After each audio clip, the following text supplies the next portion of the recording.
General Robert E. Lee is one of the most iconic figures in the American Civil War, known for his leadership of the Confederate Army of Northern Virginia.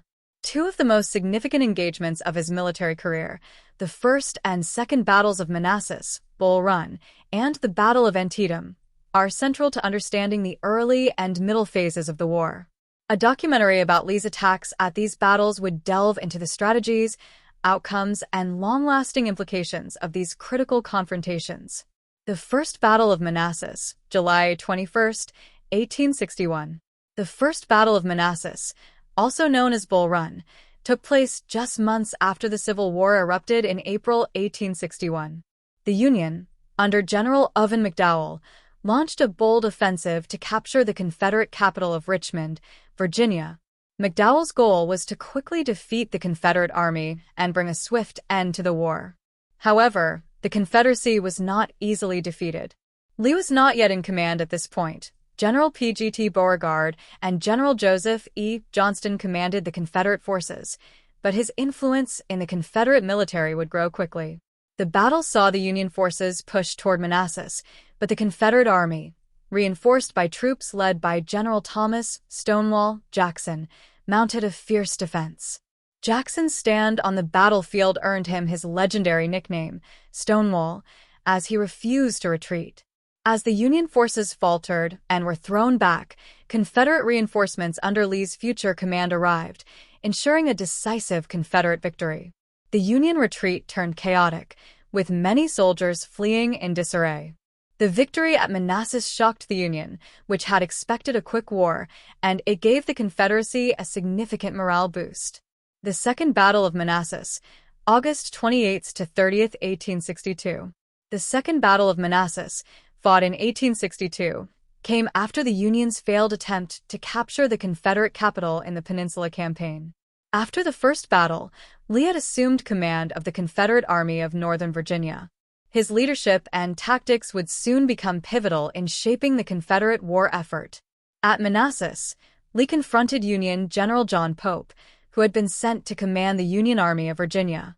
Pope's forces, having been hastily assembled, were ill-prepared for the well-coordinated Confederate offensive. Lee's army, using its superior knowledge of the terrain and excellent communication, launched a series of attacks that outflanked and overwhelmed the Union forces. Once again, the Confederates achieved a decisive victory, forcing Pope's army to retreat back toward Washington, D.C. This victory cemented Lee's reputation as a brilliant tactician and strategist. It also demoralized the Union and shifted the balance of power in the Eastern theater of the war, allowing Lee to further capitalize on his successes and plan for future campaigns, including his first invasion of the North. The Battle of Antietam, September 17, 1862.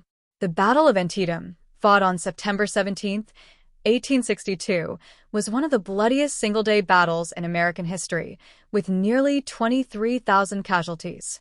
It marked a turning point in the Civil War, especially for the Union cause. Lee's invasion of the North was intended to relieve pressure on the South, bring the war to Union soil, and potentially win international recognition and support for the Confederate cause. Lee's army had advanced into Maryland, and the battle took place near Sharpsburg, where Union General George McClellan confronted Lee's forces. Despite having a smaller army, Lee's troops fought tenaciously. The battle was marked by intense and brutal combat, with significant losses on both sides. The fighting along Antietam Creek was so fierce that no clear victor emerged at the end of the day. However, Lee was forced to withdraw back into Virginia, signaling a strategic setback for the Confederacy. Although McClellan did not pursue Lee aggressively after the battle, which was criticized, the Union's ability to halt Lee's invasion was seen as a significant victory. The battle also provided President Abraham Lincoln the political leverage he needed to issue the Emancipation Proclamation, which declared the freedom of slaves in Confederate-held territories. This transformed the war into a fight not only for the Union but also for the abolition of slavery, shifting the focus of the war on a moral front. The legacy of Lee's attacks. The battles of Manassas and Antietam highlight both the brilliance and challenges faced by General Lee during the Civil War. His victories at Manassas elevated him as a leader capable of outmaneuvering larger Union forces, while the setback at Antietam marked a high-water mark for Confederate hopes of achieving victory on Northern soil.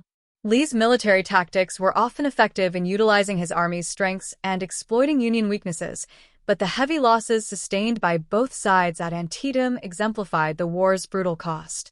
While Lee continued to wage war on Northern soil, his eventual defeat would come, but not before shaping the course of the conflict.